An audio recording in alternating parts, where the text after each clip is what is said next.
ملکہ برطانیہ انڈیا آتی ہے اور پارلیمنٹ اس کو کہتا ہے تم 100 سال سے ہمارے اوپر حاکم رہے ہو، تم نے ہماری سرزمین پر قبضہ کیا تھا، پہلے اپولوجائز کرو، معافی مانگو، اس کے بعد آپ ایوان میں آ سکتی ہیں۔ اور اس نے معافی مانگی، لیکن جب پاکستان آئی اور پاکستان کے پارلیمنٹ میں آنے لگی تو ہمارے اسپیکر صاحب اور چیئرمین سینٹ نے کہا ہم پہلے بھی آپ کے وفادار تھے، ہم آج بھی آپ کے وفادار۔ یہاں پر آپ نے عزم استحکام کوئی آپریشن کے نام سے کوئی کیا چیز کر دی ہے۔ میں نے کہا ہمیں تو 2010 سے مار کھا رہے ہیں انہی آپریشنوں کے ہاتھ سے۔ دہشت گردی کے خلاف جنگ، دہشت گردی کے خلاف جنگ، کیا دہشت گردی کے خلاف جنگ یہ بین الاقوامی ایجنڈا نہیں ہے؟ اس پہلو کو ہم کیوں نظر انداز کر رہے ہیں؟ میں خود برطانیہ میں ایک موقع پر یوم پاکستان تھا اور میں میئر کے آفس میں گیا، پاکستانی کمیونٹی وہاں جمع تھی۔ مجھے کہا مولانا صاحب ان بلڈنگوں کو دیکھو، یہ ان کے نہیں ہیں، یہ ہمارے اپنے ہیں، ہمارا مال لا کر چوری کر کے انہوں نے یہ بلڈنگیں بنائی ہیں، یہ ہندوستان کی ہے، یہ بر صغیر کی ہے۔ اس کے باوجود ملکہ برطانیہ انڈیا آتی ہے اور پارلیمنٹ اس کو کہتا ہے تم 100 سال سے ہمارے اوپر حاکم رہے ہو، تم نے ہماری سرزمین پر قبضہ کیا تھا، پہلے اپولوجائز کرو، معافی مانگو، اس کے بعد آپ ایوان میں آ سکتی ہیں۔ اور اس نے معافی مانگی، لیکن جب پاکستان آئی اور پاکستان کے پارلیمنٹ میں آنے لگی تو ہمارے اسپیکر صاحب اور چیئرمین سینٹ نے کہا ہم پہلے بھی آپ کے وفادار تھے، ہم آج بھی آپ کے وفادار۔ اس نظریے کو لوگ ٹیکس دیں گے، اس کو آپ یقین نہیں رہے گے کہ آپ کی ریاست ہے، ٹیکس آپ کی فلاح و بہبود پہ خرچ ہوگا۔ جب میرا پیسہ میری فلاح و بہبود پہ خرچ نہیں ہوگا، مجھے کیا پڑی ہے کہ میں اس قسم کے ٹیکس، آپ کے ظالمانہ ٹیکس ادا کرتا رہوں گا۔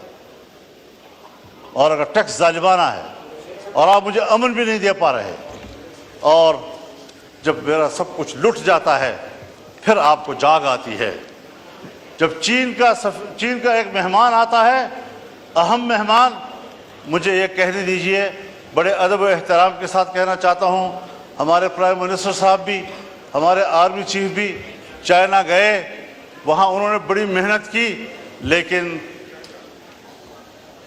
سفارتی حوالے سے اگر حقیقت میں بات کی جائے ہمارے پرائم منسٹر کامیاب ہو کر واپس نہیں آئے۔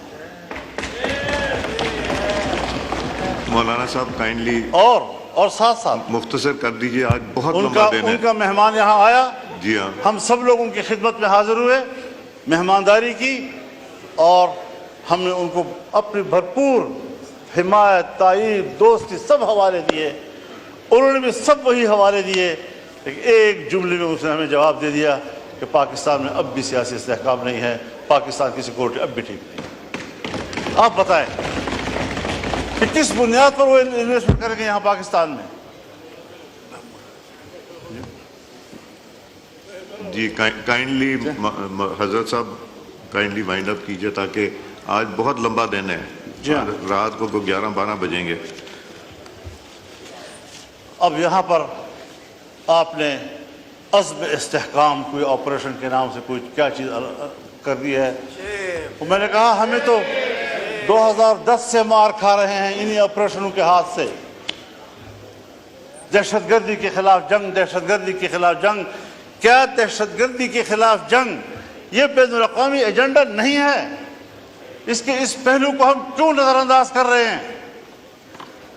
باجوہ صاحب نے مجھے کہا، میرے سامنے بات کی کہ میں نے باڑ لگا دیا ہے، فخر سے کہتا تھا میں نے باڑ لگا دیا ہے، کسی کا باپ بھی نہ افغانستان جا سکتا ہے نہ وہاں سے آ سکتا ہے، کوئی دہشت گرد نہیں آ سکتا۔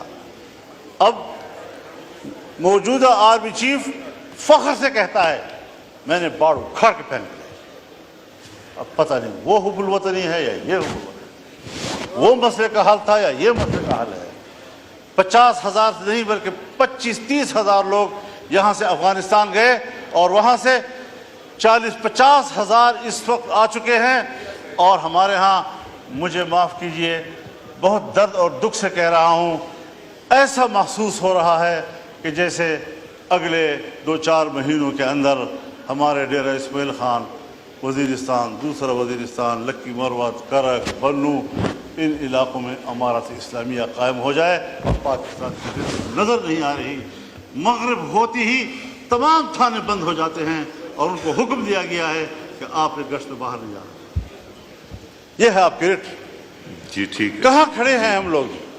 تو فکر مندی کی بات ہے حضرت. جی. یہ آپریشن میں نے پہلی بھی عرض کی ہے، آج بھی کہتا ہوں، یہ عزم استحکام نہیں، یہ چین کو جواب دے رہے ہیں کہ جس عدم استحکام کی بات کی تھی آپ نے، اب ہم وہ استحکام لانا چاہتے ہیں، لیکن ہر چند کہ ہے نہیں ہے، یہ استحکام عزم نہیں ہے، یہ عدم استحکام کی طرف ہم جا رہے ہیں. ہمیں سوچنا پڑے گا. میں کم از کم تضادات کا شکار نہیں ہوں، میں فکری یکسوئی کا علمبردار ہو کر آپ کے سامنے بات کر رہا ہوں کہ اس طریقے سے اگر آپ قوم کو ہانکتے رہیں گے، پاک پی ڈبلیو ڈی کو آپ ختم کر رہے ہیں، ہزاروں ملازمین کو آپ بے روزگار کر رہے ہیں، اتنا بڑا محکمہ جو پاکستان سے پہلے کا ہے، ان تمام محکموں کی ماں ہے، آپ نے کس سے مشورہ کیا؟ میں تو یہ دعویٰ بھی کرتا ہوں کہ یہ جو عزم استحکام پالیسی آپ لا رہے ہیں، اسٹیبلشمنٹ کا بھی آپس میں مشورہ نہیں ہے. ان کی بھی کچھ لوگ کچھ کہہ رہے ہیں تو دوسرے لوگ کچھ کہہ رہے ہیں.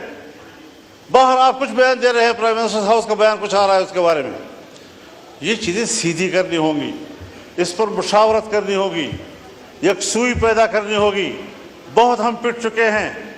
ایک زمانہ تھا میرے گھر کے، میرے گاؤں کے قریب سے بھی یہ نہیں گزرے تھے، آج میرے گلی کی دیوار کے ساتھ گزر رہے ہیں اور وہاں کھڑے ہوتے ہیں. ہم کہاں کھڑے ہیں؟ ریاست نے ہمیں کہاں کھڑا کر دیا ہے؟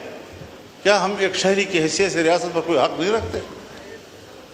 تو اس ساری صورتحال میں دیکھیں، آپ کی جمہوریت اپنا مقدمہ ہار چکی ہے، پارلیمان اپنا مقدمہ ہار چکے ہیں.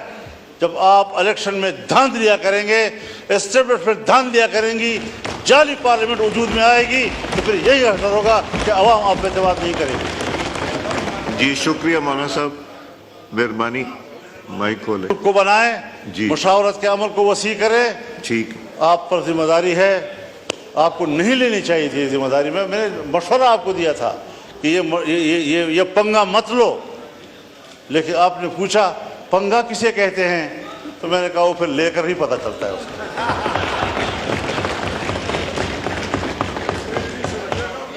جی جی شکریہ مولانا صاحب. وہ کسی نے کہا نا دوسرے حضرت سے صاحب، کہ پنگا کسے کہتے ہیں، انہوں نے کہا لے کر پتہ حضرت چلتا ہے. صاحب. جی حضرت تو صاحب میں بہت مہربانی. یہ کچھ گزارشات تھی، جی شکریہ. کچھ رہ بھی گئی، لیکن یہ ہے کہ ذرا ان لوگوں پر رحم کیجئے. تفتان کی صورتحال بھی یہی بنتی جا رہی ہے، وہاں پر بھی انتہائی جو ملک کے مفاد میں سب کچھ ہو رہا ہے اس کو راستے میں روکے جا رہا ہے. بہت مہربانی. میں آپ کا بہت شکر گزار ہوں، اور میں نے اگر دخل در معقولات کیا ہے اور آپ کے نظم و نسق کو متاثر کیا ہے، اس پر آپ سے معذرت خواہ بھی ہوں. لیکن بہرحال درد دل تھا جو آپ کے سامنے رکھا ہے اور پوری قوم کے سامنے رکھا ہے، اور انشاءاللہ یہ درد دل کا سلسلہ چلتا رہے گا انشاءاللہ. شکریہ جی.